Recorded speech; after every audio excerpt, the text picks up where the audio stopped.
இதுக்குள்ள தனிப்பட்ட நபர் மட்டும் பொறுப்பல்ல என்று அவர் பேசியது என்பது அவர் யாரையும் மனதில் வைக்காமல் பேசிவிட்டார்.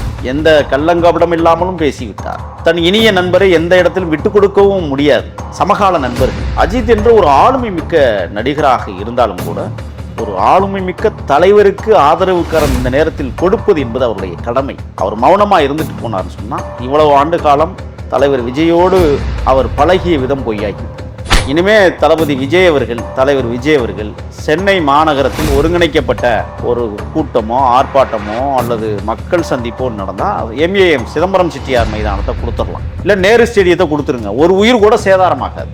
நீங்கள் அப்போ இந்த கேள்வியை கேட்க மாட்டீங்களா? ஏங்க கிரிக்கெட் போட்டிலாம் 30,000 பேர் 40,000 பேருக்கு கூடுறான், எந்த பிரச்சனையும் இல்லை. ஓகே, சிதம்பரம் மைதானம் நேரு மைதானத்தை கொடுத்துருங்க, எந்த உயிர் சேதமும் வராதுங்கிறேன் நான். ஏன் அதுக்கு சும்மா அடக்கு வாடகை கொடுக்கட்டும், வருமானம் வரட்டும், ஏற்பாடு செய்வாங்களா? அஜித் இந்த நேரத்தில் அவர் பேசியிருப்பது என்பது உள்நோக்கி பார்ப்பதை விட மேலோட்டமாக பார்த்தால் சக நண்பனுக்கு துணையாக நான் நிற்பேன், சக நண்பனோடு நான் கைகோர்ப்பேன், சக நண்பனை தமிழ்நாட்டு அரசியல் களத்தில் தலைதூக்கி உட்கார வைத்து அழகு பார்ப்பேன், சக நண்பன் இந்த தேசத்தை ஆள வேண்டும் என்று நான் ஆவலாக இருக்கிறேன், என்னுடைய சக நண்பன் அதிகாரத்தை கைப்பற்றி அடித்தட்டு மக்களுக்கு அனைத்து வசதிகளையும் ஏற்பாடு செய்து கொடுப்பான் என்கிற நம்பிக்கையில் அவனுக்கு ஆதரவு குரல் நான் கொடுக்கிறேன் என்கிற இந்த மேலோட்ட பார்வை அசித்தின் உள்ளார்ந்த உள்ள விஷயங்கள் ஊறிப்போய் இருப்பதால் அது உதட்டில் வெளியில் வருகிறது.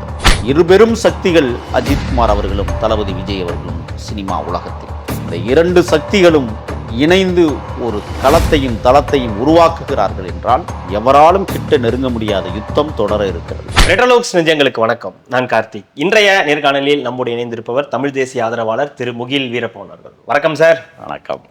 தொடர்ந்து விஜய் அவர்களை பற்றிய செய்திகள் பேசிக்கிட்டு இருக்கோம். அது தொடர்ந்து தினம் தினம் ஏதோ ஒரு வகையில் இருந்துக்கிட்டே இருக்குது. அப்படின்ற பட்சத்தில் 5ஆம் தேதி அவங்களுடைய சிறப்பு பொதுக்குழு கூட இருக்கிற நிலையில் நேற்றைய தினம் நடிகர் அஜித் அவர்கள் கொடுத்த ஒரு பேட்டி மிகப்பெரிய அளவில் பேசுபொருளாக இணையத்தில் வந்துக்கிட்டு இருக்கு. குறிப்பாக அவர் பொதுவாக இந்த மாதிரி அரசியல் சம்பந்தமான நிகழ்வுகளில் அவர் பேச மாட்டார். பெரும்பாலும் அவருடைய பேச்சு அவருடைய ரசிகர்களை பற்றியும் அவருடைய ரேஸ் பற்றியும் அவருடைய குடும்பம் பற்றியும் தான் பெரும்பாலும் இருக்கும். அப்படின்னும் போது இந்த தடவை அவர்கிட்ட ஒரு கேள்வி வைக்கிறாங்க. தமிழ்நாட்டில் இப்படி ஒரு சம்பவம் நடந்திருக்கு, அதுவும் கரூரில் ஒரு ஸ்டாம்பேட் நடந்திருக்கு அப்படின்னும் போது அதுக்கு ஒரு சொன்ன பதில், இது ஒரு தனி மனிதனால் நடத்தப்பட்டது கிடையாது, இதுக்கு தனி மனிதன் மட்டும் காரணம் கிடையாது, நான் உட்பட மீடியா உட்பட எல்லாருமே இதற்கு ஒரு காரணம் அப்படின்ற ஒரு மெச்சூர்டான ஒரு பதிலை அவர் சொல்லியிருக்காரு.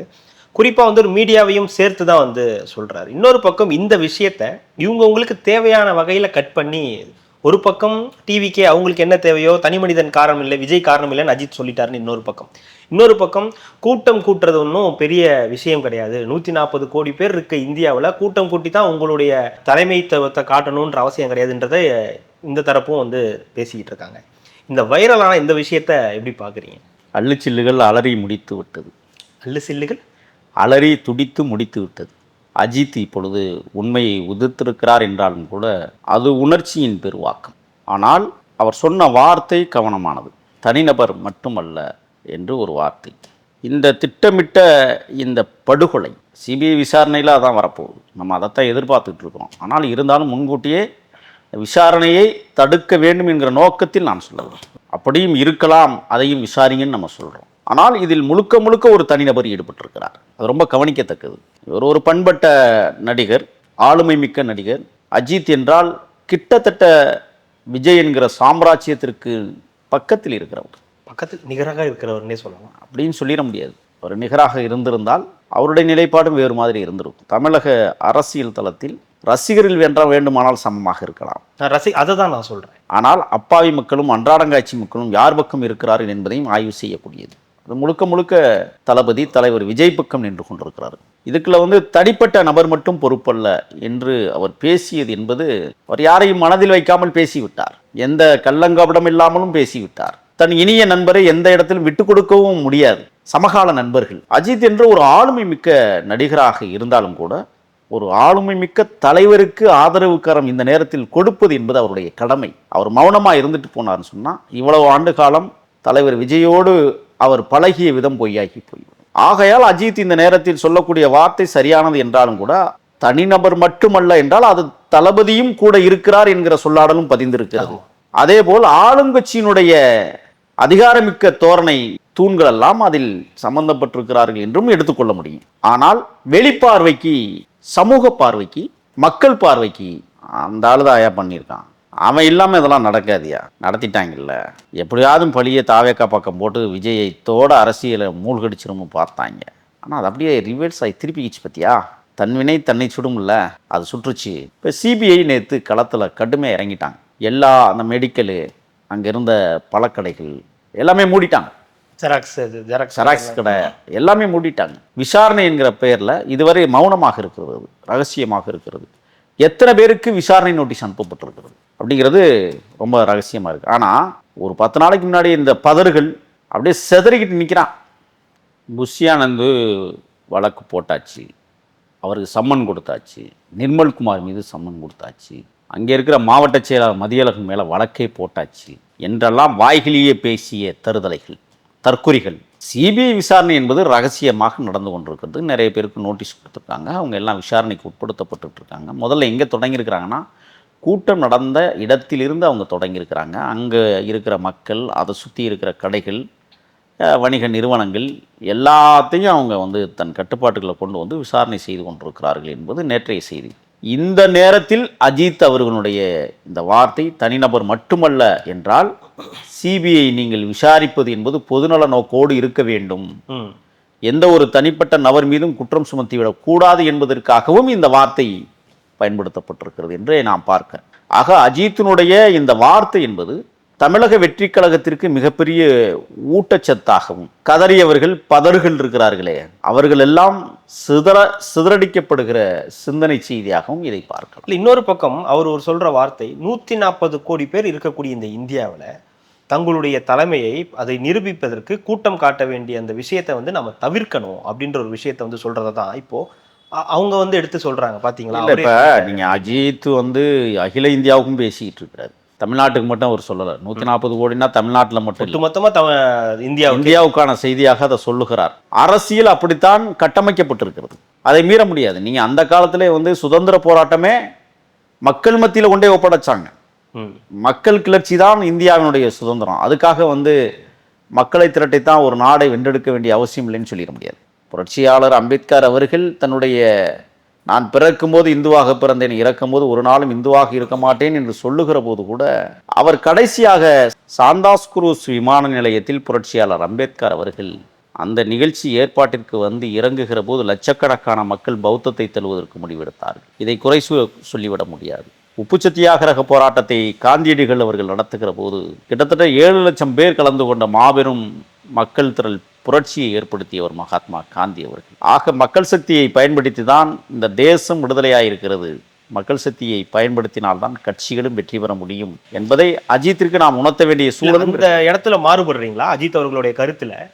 நிச்சயமா கூடுதல் அப்படின்ற ஒரு விஷயம் அவரை புரிஞ்சுக்கிட்ட வரைக்கும், அவரை பார்த்த வரைக்கும் நம்ம தெரிஞ்சுக்க வேண்டிய விஷயம், கூட்டம் அவருக்கு பெரிய அளவுக்கு ஒரு அலர்ஜியா தான் இருந்திருக்காது. பெரும்பாலும் அவர் ஒரு ஓட்டு போடுற இடமா இருக்கட்டும், அது ஒரு கோயிலுக்கு போற விஷயமா இருக்கட்டும், எந்த இடத்துலையுமே அவர் அவரை தலைன்னு கூட கூப்பிடாதீங்க, அவர் இப்படி கூப்பிடும்போது வேண்டாம் அப்படிலாம் கூப்பிடாதீங்க அப்படின்னு சொல்ற இடத்துல இன்டர்நெட் பயன்பாடுகள் அதிகமாயிடுச்சு. இந்த நேரத்தில் இதெல்லாம் நீங்கள் பயன்படுத்தாமல் இன்டர்நெட்டையே நீங்கள் பயன்படுத்தி யூஸ் பண்ணலான்றாங்க. ஒரு பக்கம் இது அஜித் சொல்கிற ஸ்டேட்மெண்ட். இன்னொரு பக்கம் விஜய் அவர்கள் போனாலே ஒரு இடத்துல கூட்டம் கூடுது, அவர் வந்தாலே ஒரு மாநாடு தான் சொல்லி ஒரு நீதிபதியே சொல்கிறார். அப்படின்ற பட்சத்தில் விஜய் அவர்களும் பெரும்பாலும் வெளியே போகிறத தவிர்க்கிறார். அவருடைய பரப்புரைக்கு மட்டும்தான் அவர் வெளியே போகிறார். இன்னொரு பக்கம் அவர் தூண்டும் விதமாக வெளியே வரமாட்டேங்கிறாரு அப்படின்ற. அவர் வெளியே வந்தால் அவர் வர இடத்துக்கு கூட்டம் வரலை பார்த்தீங்களா அப்படின்றாங்க. கூட்டம் வந்துருச்சுன்னா கூட்டத்தால் இப்படி ஆயிடுச்சு பார்த்தீங்களா அப்படின்னும் போது என்ன செய்ய வேண்டிய இடத்துல இவங்க இருக்காங்கன்னு ஒரு கேள்வி வருது. இல்லை, பொதுவாக நீங்கள் சரியான ஒரு கேள்வியை வைக்கிறீங்க. இப்போ அஜித்தே ஒரு இடத்துக்கு போகிறாருன்னு சொன்னால் கூட்டம் கூடுதில்ல. அவரே கூட்டம் வராதிங்கன்னு சொன்னால் கூட அந்த மக்கள் கேட்குறாங்களா? ஆமாம், கேட்க மாட்டாங்க. இல்லை, அது ஒரு உந்து சக்தி. என்னென்னா, ஒருத்தர் வந்திருக்கிறார், அவரை பார்க்கணும். அது என்ன பார்வைனா, வாழ்கிறோம், மனிதனாக வாழ்கிறான், மனிதனில் ஒருத்தர் முக்கியத்துவம் வாய்ந்தவனாக இருக்கான், நம்ம கடைக்கோடியில் எதையும் சாதிக்காமல் இருக்கிறோம், சாதித்த ஒருத்தனை சந்திக்கணுமே அப்படிங்கிற ஆர்வத்தில் வருகிற கூட்டம் அதிகம். விஜய்க்கு அப்படி கூடுகிறதா என்றால் கூடும். 100ல் ஒரு 10% பேர் விஜய் பார்க்க வேண்டும் என்று வருகிறவர்கள். ஆனால் இன்றைக்கு கட்சி கட்டமைப்புன்னு வருகிற போது தாம்புள்ள அந்த கட்சியில் இருக்கிறான், தான் அண்ணன் இருக்கிறான், தான் தம்பி இருக்கிறான் என்று அவருக்கு பின்னால் இருந்து இயக்கக்கூடியவர்கள் தான் பிள்ளைக்கு எவ்வளோ மரியாதை இருக்குன்னு நான் போய் கூட்டத்தில் பார்க்கணும்னு சொல்லி வர்ற கூட்டம் தான் அபரிமிதமானது. அப்படி வருகிற இடத்துல தலைவரை நான் பார்த்துட்டேயா, என் வாழ்க்கையில் நான் பார்க்க வேண்டியதை. இப்போ நீங்கள் நானும் எம்ஜிஆரை பார்க்கவே முடியலையா? இல்லை, பேசுகிறோம்ல. ஆமாம் ஆமாம். அட என்னையா ஜெயலலிதா அம்மையாரை பார்க்கலாம்னா செத்து போச்சேயா பேசுகிறோம்ல. அப்படி ஒரு வருத்தம் நம்மளுக்கு இருக்குல்ல. அவங்க நல்லவங்களா கெட்டவங்களா இது விஷயம் இல்லை. ஆனால் அவர்களை பார்க்க வேண்டும் என்கிற ஐயம் நம்மளுக்கு இருக்கிறது, மகிழ்ச்சி இருக்கிறது. அப்படிங்கும்போது விஜய் வர்றாருன்னா பார்க்கத்தானே செய்வாங்க. அப்பா நான் பார்த்துருக்கப்பா. இல்லை, அந்த மென்டாலிட்டி கம்மி பண்ணணும். நடிகர்கள், அதாவது கிரிக்கெட் ஸ்டேடியத்தில் இந்த பிரச்சனை வர மாட்டேங்குது, மற்ற இடங்கள்ல இந்த நிகழ்வுகள் இது இருக்க மாட்டேங்குது. ஆனால் ஒரு நடிகைகள் பங்கேற்கக்கூடிய ஒரு விஷயம், ஒரு நிகழ்வில் இந்த மாதிரியான அசம்பாவிதங்கள் ஏற்படுறது அவருக்கு என்ன குறிப்பிட்டு சொல்கிறாருன்னா, துணிவு வாரிசுன்னு 2 படம் ரிலீஸ் ஆகும்போது ஒரு மிகப்பெரிய கூட்டம், அந்த கூட்டத்தில் ஒரு இளைஞர் உயிரிழக்கிறார். அதெல்லாம் மைண்டில் வச்சுட்டு அதை அவர் சொல்கிறாரு அப்படின்றது. அவர் சொல்கிற கூற்று சரியாக இருந்தாலும் அரசியலுக்கு பயன்படுத்தி தான் ஆகணும். இப்போ நீங்கள் சொன்ன முறை தான் எனக்கே ஒரு ஞாபகம் வருது. இனிமே தளபதி விஜய் அவர்கள், தலைவர் விஜய் அவர்கள் சென்னை மாநகரத்தில் ஒருங்கிணைக்கப்பட்ட ஒரு கூட்டமோ ஆர்ப்பாட்டமோ அல்லது மக்கள் சந்திப்போ நடந்தால் MAM சிதம்பரம் செட்டியார் மைதானத்தை கொடுத்துடலாம், இல்லை நேரு ஸ்டேடியத்தை கொடுத்துருங்க, ஒரு உயிர் கூட சேதாரமாகாது. நீங்கள் அப்போ இந்த கேள்வியை கேட்க மாட்டீங்களா? ஏங்க கிரிக்கெட் போட்டியெல்லாம் 30,000 பேர் 40,000 பேருக்கு கூடுறான், எந்த பிரச்சனையும் இல்லை, ஓகே சிதம்பரம் மைதானம் நேரு மைதானத்தை கொடுத்துருங்க, எந்த உயிர் சேதமும் வராதுங்கிறேனா. ஏன் அதுக்கு சும்மா வாடகை கொடுக்கட்டும், வருமானம் வரட்டும், ஏற்பாடு செய்வாங்களா? பாதுகாப்பை உறுதிப்படுத்த வேண்டியது அனைவருடைய கடமை.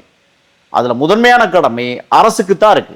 அரசு அனைவருடைய பாதுகாப்பை உறுதிப்படுத்த வேண்டும். அது யாராக இருந்தாலும் சரி, எந்த கட்சியாக இருந்தாலும் சரி, உறுதிப்படுத்த தவறுவே நடக்குமே. ஆனால் அங்கே இது போன்ற சம்பவங்கள் நடக்கிறது. கரூரில் நடைபெற்ற சம்பவம் என்பது அதிகாரத்திற்கானது, அது மட்டுமல்ல அரசியலுக்கானது. இது ரெண்டும் கலந்திருக்கிறது. அதிகார பலம் கொண்டவர்கள் அழிக்க நினைப்பதும் அரசியலுக்கு வர துடிக்க நினைப்பவர்களும் ஒரு படுபாதக நிகழ்வு நடக்கிறது என்றால் எல்லோருக்கும் பொறுப்பு இருக்கு. இவங்களும் பார்க்கணும், அவங்களும் பார்க்கணும். அதை அவர் சரியாக சொல்லிவிட்டார். ஆனால் அதுக்குள் ஒளிந்திருக்கிற செய்திகள் என்ன அப்படிங்கிறது தான் நம்ம உள்ளார்ந்து பார்க்கணும். ஆக அஜித் இந்த நேரத்தில் அவர் பேசியிருப்பது என்பது உள்நோக்கி பார்ப்பதை விட மேலோட்டமாக பார்த்தால், சக நண்பனுக்கு துணையாக நான் நிற்பேன், சக நண்பனோடு நான் கைகோர்ப்பேன், சக நண்பனை தமிழ்நாட்டு அரசியல் களத்தில் தலைதூக்கி உட்கார வைத்து அழகு பார்ப்பேன், சக நண்பன் இந்த தேசத்தை ஆள வேண்டும் என்று நான் ஆவலாக இருக்கிறேன், என்னுடைய சக நண்பன் அதிகாரத்தை கைப்பற்றி அடித்தட்டு மக்களுக்கு அனைத்து வசதிகளையும் ஏற்பாடு செய்து கொடுப்பான் என்கிற நம்பிக்கையில் அவனுக்கு ஆதரவு குரல் நான் கொடுக்கிறேன் என்கிற இந்த மேலோட்ட பார்வை அஜித்தின் உள்ளார்ந்த உள்ள விஷயங்கள் ஊறிப்போய் இருப்பதால் அது உதட்டில் வெளியில் வருகிறது. ஆக அஜித் இன்னைக்கு எடுத்திருக்கிற முடிவு மேலோட்டமாக இளைய தளபதி தலைவர் விஜய் இந்த தேசத்தை ஆள வேண்டும் என்கிற மனப்பக்குவத்தோடு ஒரு அறிக்கையை நேற்று கொடுத்திருப்பது என்பது அது தமிழக வெற்றி கழகத்திற்கு வாய்த்திருக்கிற வெற்றியாக நான் பார்க்கிறேன். இந்த வெற்றி இது சாதாரணமாக அமையப்போவதில்லை. இருபெரும் சக்திகள் அஜித்குமார் அவர்களும் தளபதி விஜய் அவர்களும் சினிமா உலகத்தில், இந்த 2 சக்திகளும் இணைந்து ஒரு களத்தையும் தளத்தையும் உருவாக்குகிறார்கள் என்றால் எவராலும் கிட்ட நெருங்க முடியாத யுத்தம் தொடர இருக்கிறது. அது 2026 பிரதிபலிக்க காத்திருக்கிறது என்பதை பிற்போக்கானவர்களும் உணர வேண்டும் என்பதற்காக சொல்றேன். கண்டிப்பாக தொடர்ந்து பேசலாம். மிக்க மகிழ்ச்சி. நன்றி. நன்றி.